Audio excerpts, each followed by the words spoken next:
Buddhist religious festivals called seishus are an important part of Bhutanese culture. The dances, performed by monks, reenact the life of Buddha and the history of Bhutan.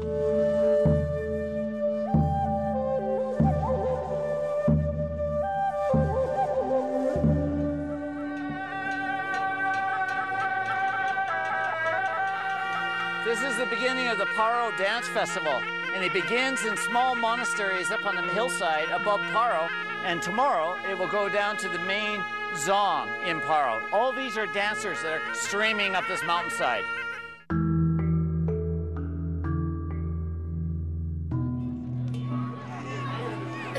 This is what it's all about, to be amongst this culture here high in the Himalayas, to see them practicing traditions that are hundreds and hundreds of years old.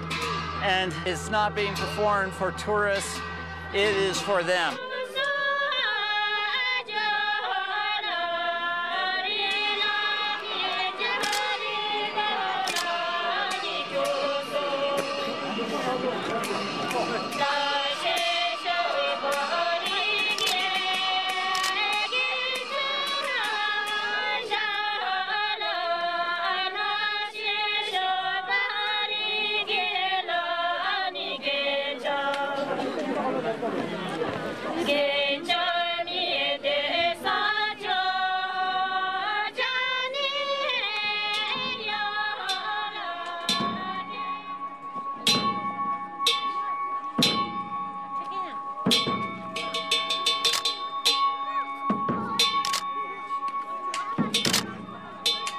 The way these dancers are just beautifully spinning with their long, ornate robes is such a great moment.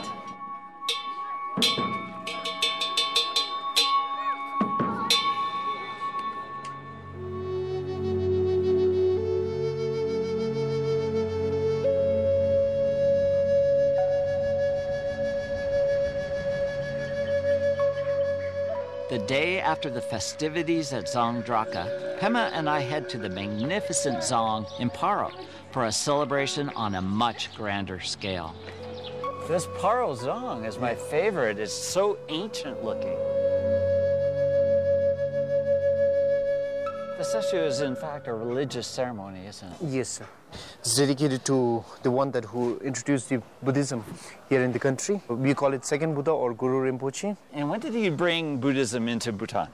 It was during the 8th century on the invitation of the king of Bumthang, and that's how we believe the Buddhism was brought into our country. This is a pretty important and reverent ceremony. Yes, like by watching, you learn about the teachings of Buddha.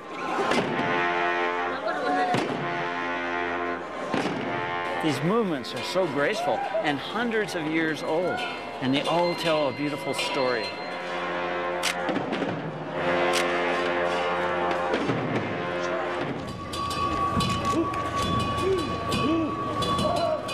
This is known as the skull dance, and these dancers are protectors of the religion.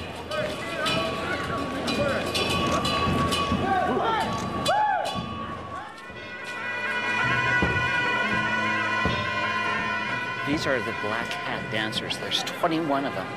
And they're performing a purification rite, driving out the evil spirits and taking over the sacred ground here.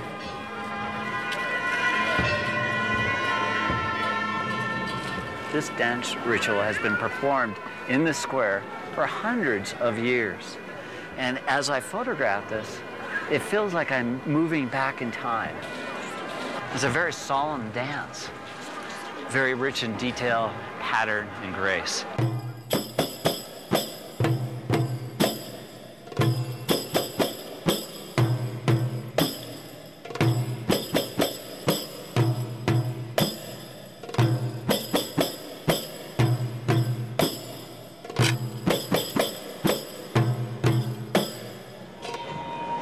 Looking down on all these dancers as they're spinning, I'm taking really some nice abstract shots. I love this perspective. Looking down, and as the black hat dancers spin, I'm taking a very long exposure, and so it's just a spiral.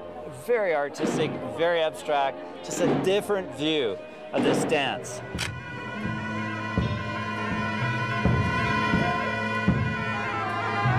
There's is just a reverence that you feel as you watch this. This is a very powerful and ancient tradition here. It's a long ways up there. Yep. Pema and I are making the long hike up to get the most iconic view in all of Bhutan. The Taksang Monastery, also known as the Tiger's Nest. This is a steep hike, Pema.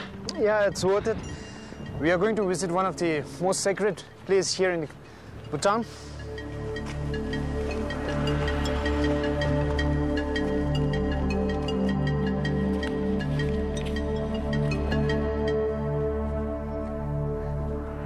This is it. Yep, the Tiger's Nest. It goes back to the 8th century. It's believed like the second Buddha or the Guru Rinpoche rode on the back of a tigress and then flew and landed somewhere in the cliff, which is inside the temple, where we have the cave, and did the meditation to bring down the local deity. Later, in 1695, one of the spiritual master, did the construction of that temple in the memory of Shabdrung Nawang Namgyal, one who unified the country. So why is it important for the Bhutanese to visit this site? By offering the prayers, and then with the sort of offerings here, they get, better life, they gain karma.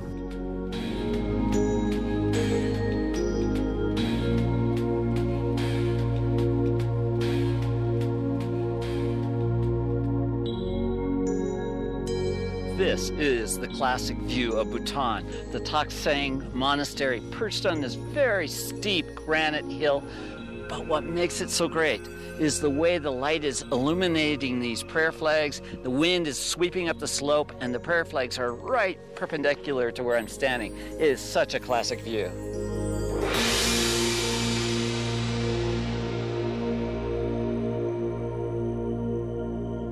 There's no other place like this in the world.